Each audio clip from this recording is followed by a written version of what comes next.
দর্শক শুভেচ্ছা, জনতার কথা অনুষ্ঠানে আপনাদের স্বাগত জানাচ্ছি। আমি আসিফ সুমিত। আপনারা জানেন জনগণের মতামত তুলে ধরতে একুশে টেলিভিশনের বিশেষ আয়োজন জনতার কথা। আমাদের প্রত্যাশা দেশে শক্তিশালী গণতন্ত্র, আমরা চাই সরকারকে সহায়তা করতে। দর্শক, আজকে আমরা সাধারণ মানুষের কথা শুনতে এসেছি ঢাকা জেলার সাভারের কলমা বাজারে। মূলত এখানে আমরা সাধারণ মানুষের কাছে জানতে চাই যে খুব সম্প্রতি ভারত বাংলাদেশ ইস্যুতে যে ধরনের আচরণ করছে তাতে বিশ্লেষকরা বলছেন যে বাংলাদেশের মানুষের মধ্যে যে ঐক্য রয়েছে সেটি নষ্টের পায়তারা চলছে। আদতে ভারতের এই অপপ্রচারে বাংলাদেশের এই ঐক্য নষ্ট হচ্ছে নাকি ঐক্য আরও শক্তিশালী হচ্ছে, কি মনে করেন সাধারণ মানুষ? ভারত কখনই চায় না বাংলাদেশ উন্নয়নশীল হোক, এবং ভারত কখনই চায় না বাংলাদেশের স্বাধীনতা অক্ষুণ্ণ থাকুক, বাংলাদেশের স্বাধীনতা বজায় থাকুক। ভারত বিভিন্নভাবে অপচেষ্টা চালাচ্ছে বাংলাদেশকে খণ্ড বিখণ্ড করার জন্য। হিন্দু, খ্রিস্টান, মুসলিম, বৌদ্ধ সব একই জায়গায় বসবাস করছি, ব্যবসা বাণিজ্য করছি, আমাদের ধর্মীয় আচার আচরণগুলি আমাদের মতো করেই করছি। আমাদের মধ্যে কোনো রকমের ফাটল নাই। এবং ভারত যে অপপ্রচার চালাচ্ছে দেশ এবং দেশের বিভিন্ন বিষয়াদি নিয়ে, এই অপপ্রচারে আমাদের মধ্যে কোনো ফাটল নাই। বাংলাদেশের জনগণ ঐক্যবদ্ধ আছে। ছাত্র জনতাকে নিয়ে 18 কোটি লোক আমরা রক্ত দিতে জানি।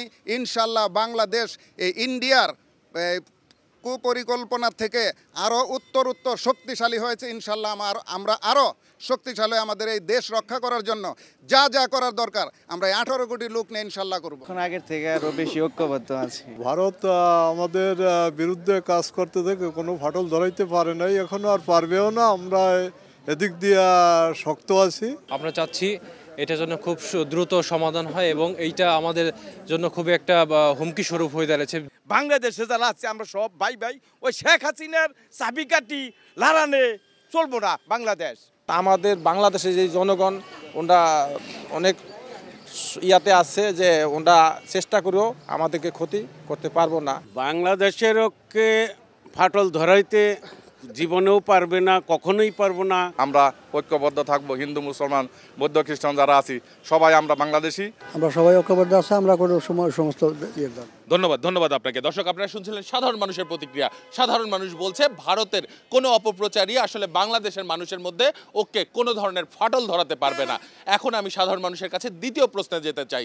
মূলত ভারতের সংবাদ মাধ্যমগুলোই প্রচার করছে যে ভারতের এই এক নীতি, অর্থাৎ পররাষ্ট্র নীতিতে যে একলা চলো নীতি এখন পরিণত হয়েছে, তাদের এই নীতির কারণে তারা প্রতিবেশী সব দেশের সাথে তাদের বন্ধুত্বপূর্ণ সম্পর্ক নষ্ট হচ্ছে। সাধারণ মানুষ কি মনে করেন? ভারতের প্রতিবেশী দেশগুলো কি তাদের সাথে প্রতিবেশীর মতো আছে, নাকি তাদের আসলে একলা চলো নীতিতে পরিণত হয়েছে? এই ভারতের আশেপাশের যে সকল রাষ্ট্রগুলো আছে তারা কিন্তু তাদের সম্পর্ক এই ভারতের সাথে ছিন্ন করেছে।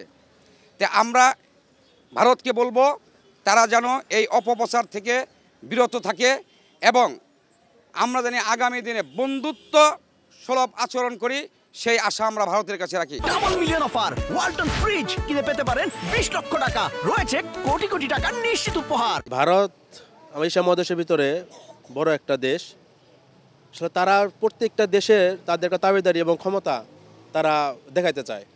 আপনি এখানে মালদ্বীপ বলেন, শ্রীলঙ্কা বলেন, নেপাল বলেন, ভুটান বলেন, ইভেন বাংলাদেশে কিন্তু আওয়ামী লীগ সরকার থাকার কারণে তারা কিন্তু বাংলাদেশকে অনেকভাবে শোষণ করছে। অর্থনীতি এবং বিভিন্ন মাধ্যমে তারা তার নিজেদের সুবিধাটা সবসময় দেখতে চায়। অন্যরা কি করতেছে না করতেছে সেই বিষয়ে তাদের কোনো আসে যায় না। ভারতের প্রতিবেশী বা বন্ধুরাষ্ট্র বলতে তো আপাতত দৃষ্টিতে ইসরায়েল ছাড়া আমার মনে হয় না আর কেউ আছে। তারা শুধু তাদের নিজেদের স্বার্থের জন্য এই রাষ্ট্রগুলো ব্যবহার করতে চায়। ঠিক তদ্রূপ বাংলাদেশকেও তারা ব্যবহার করছে হাসিনা সরকারকে লালিত করে। পাশাপাশি দেশ আমাদের ভারত তো আমাদের মঙ্গল চায় না, কখনোই মঙ্গল চায় না। 5ই আগস্ট ছাত্র জনতার আন্দোলনের মাধ্যম দিয়ে পরে শেখ হাসিনা ভারতে বলানোর পরে এই সম্পর্কটা বিচ্ছিন্ন হয়ে গেছে। ধন্যবাদ আপনাকে। দর্শক, আপনারা শুনছিলেন সাধারণ মানুষের প্রতিক্রিয়া। সাধারণ মানুষ কিন্তু তাদের ভাবনাগুলো অসাধারণ, তাদের চিন্তা অনেক সূক্ষ্ম ও গভীর। দর্শক, জনতার কথা দেখতে প্রতি শনি, রবি, মঙ্গল এবং বুধবার চোখ রাখুন একুশে টেলিভিশনে। সঙ্গে থাকবো আমি আসিফ সুমিত।